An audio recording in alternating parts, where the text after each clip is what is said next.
Hi ಎಲ್ಲರಿಗೂ ನಮಸ್ಕಾರ. Welcome back to my channel. ಇವಾಗ ಸಮ್ಮರ್ ಆಲ್ರೆಡಿ ಶುರು ಆಗಿದೆ. ಸಮ್ಮರ್ಗೋಸ್ಕರ ಒಂದು ರಿಫ್ರೆಶಿಂಗ್ ಆಗಿರೋ ಗ್ರೇಪ್ ಜ್ಯೂಸ್ನ ಮಾಡ್ತಾ ಇದ್ದೀನಿ. ನಾರ್ಮಲಾಗಿ ಗ್ರೇಪ್ ಜ್ಯೂಸ್ನ ಮಿಕ್ಸಿನಲ್ಲಿ ಹಾಕಿ ಸಕ್ಕರೆ ಹಾಕಿ ರುಬ್ಬಿ ಮಾಡ್ಕೊಂಡಿರ್ತೀರ. ಆದರೆ ಈ ರೀತಿ ಒಂದ್ಸಲ ಟ್ರೈ ಮಾಡಿ, ತುಂಬಾ ಟೇಸ್ಟಿಯಾಗಿ ಬರುತ್ತೆ. ನೀವು ಒಂದ್ಸಲ ಮಾಡಿದ್ರೆ ಮತ್ತೆ ಇನ್ನೊಂದ್ಸಲ ಇದೇ ರೀತಿ ಮಾಡ್ಕೋಬೇಕು ಅಂತ ಅನಿಸುತ್ತೆ, ಹಾಗಿರುತ್ತೆ. ಬನ್ನಿ ಹಾಗಿದ್ರೆ ಗ್ರೇಪ್ ಜ್ಯೂಸ್ನ ಹೇಗೆ ಮಾಡೋದು ನೋಡೋಣ. ಅರ್ಧ kg ಕಪ್ಪು ದ್ರಾಕ್ಷಿನ ತೊಗೊಂಡಿದ್ದೀನಿ. ಅದನ್ನೆಲ್ಲ ಈ ರೀತಿ ಬಿಡಿಸ್ಕೊಂಡು ನೀರಿನಲ್ಲಿ 10 ನಿಮಿಷ ನೆನೆಸಿಡ್ತಾ ಇದ್ದೀನಿ. ಅದಕ್ಕೆ ಸ್ವಲ್ಪ ಉಪ್ಪು ಸಹ ಸೇರಿಸ್ಕೊಂಡಿದ್ದೀನಿ. ನೀರು ಉಪ್ಪು ಹಾಕಿದ ನಂತರ ಒಂದು ಸಲ ಚೆನ್ನಾಗಿ ಈ ರೀತಿ ಕೈನಲ್ಲಿ ವಾಶ್ ಮಾಡಿಕೊಂಡು ಒಂದು 5ರಿಂದ 10 ನಿಮಿಷ ನೆನೆಸಿಡಿ. ಆನಂತರ ಒಂದೆರಡು ಸಲ ನೀರಿನಲ್ಲಿ ತೊಳೆದು ಇಟ್ಕೊಂಡಿದ್ದೀನಿ. ಇವಾಗ ನಾನು ಒಂದು ಪ್ಯಾನ್ಗೆ ತೊಳೆದಿಟ್ಟಿರೋ ದ್ರಾಕ್ಷಿಗಳನ್ನ ಸೇರಿಸ್ಕೊತಾ ಇದ್ದೀನಿ.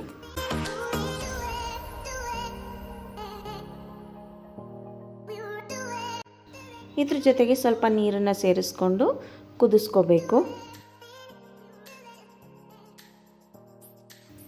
ನೀರೇನು ತುಂಬ ಹಾಕೋದು ಬೇಡ. ದ್ರಾಕ್ಷಿನಲ್ಲಿ ನೀರು ಬಿಟ್ಕೊಳ್ಳೋದ್ರಿಂದ ಒಂದು ಅರ್ಧ ಗ್ಲಾಸಷ್ಟು ಹಾಕ್ಕೊಂಡ್ರೆ ಸಾಕಾಗುತ್ತೆ. ಇದನ್ನು ಮುಚ್ಚೆಲ್ಲ ಮುಚ್ಚಿ 2 ನಿಮಿಷ ಬೇಯಿಸ್ಕೊಂಡ್ರೆ ಸಾಕು.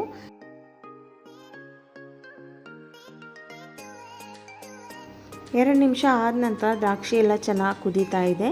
ಇದನ್ನೇನು ತುಂಬ ಹೊತ್ತು ಬೇಯಿಸೋದು ಬೇಡ. ದ್ರಾಕ್ಷಿ ಸಾಫ್ಟ್ ಇರೋದ್ರಿಂದ 1ರಿಂದ 2 ನಿಮಿಷದೊಳಗಡೆ ಬೆಂದೋಗಿಬಿಡುತ್ತೆ. ಒಂದು ಸಲ ಚೆನ್ನಾಗಿ ಮಿಕ್ಸ್ ಮಾಡ್ಕೊಳ್ಳಿ. ನೀವು ಇಲ್ಲಿ ನೋಡ್ಬೋದು, ಮಿಕ್ಸ್ ಮಾಡ್ತಾನೆ ಸಿಪ್ಪೆ ಎಲ್ಲ ಸೆಪ್ರೇಟ್ ಆಗ್ತಿದೆ. ದ್ರಾಕ್ಷಿ ಕೂಡ ತುಂಬಾ ಸಾಫ್ಟ್ ಆಗಿದೆ.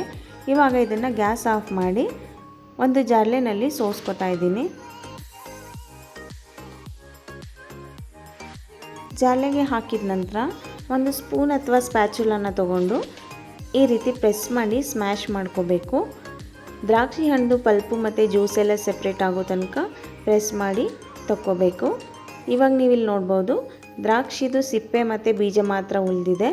ಇದನ್ನು ತೆಗೆದು ಜ್ಯೂಸನ್ನ ಮತ್ತೆ ನಾನು ದ್ರಾಕ್ಷಿ ಕುದಿಸಿದ್ನೆಲ್ಲ ಅದೇ ಪ್ಯಾನ್ನಲ್ಲಿ ಹಾಕೋತಾ ಇದ್ದೀನಿ. ಇದನ್ನು ಮತ್ತೆ 1 ನಿಮಿಷ ಬಿಸಿ ಮಾಡ್ಕೋತಾ ಇದ್ದೀನಿ. ಇದಕ್ಕೆ 1 ಕಪ್ ಸಕ್ಕರೆ ಸಹ ಸೇರಿಸ್ಕೊತಾ ಇದ್ದೀನಿ. ನೀವು ದ್ರಾಕ್ಷಿ ಜಾಸ್ತಿ ಹುಳಿ ಇತ್ತು ಅಂದರೆ ಸಕ್ಕರೆನ ಜಾಸ್ತಿ ಹಾಕ್ಕೊಳ್ಳಿ. ಸ್ವೀಟ್ ಇತ್ತು ಅಂದರೆ ನೋಡಿಕೊಂಡು 1 ಕಪ್ ಹಾಕ್ಕೊಂಡ್ರೆ ಸಾಕಾಗುತ್ತೆ. ಸಕ್ಕರೆ ಹಾಕಿದ ನಂತರ ಚೆನ್ನಾಗಿ ಮಿಕ್ಸ್ ಮಾಡಿಕೊಂಡು 1 ನಿಮಿಷ ಕುದಿಸ್ಕೋಬೇಕು. 1 ನಿಮಿಷ ಕುದಿಸ್ಕೊಂಡ್ರೆ ಗ್ರೇಪ್ ಸಿರಪ್ ರೆಡಿ ಆಗುತ್ತೆ. ಇವಾಗ 1 ನಿಮಿಷ ಆಗಿದೆ, ಚೆನ್ನಾಗಿ ಕುದೀತಾ ಇದೆ.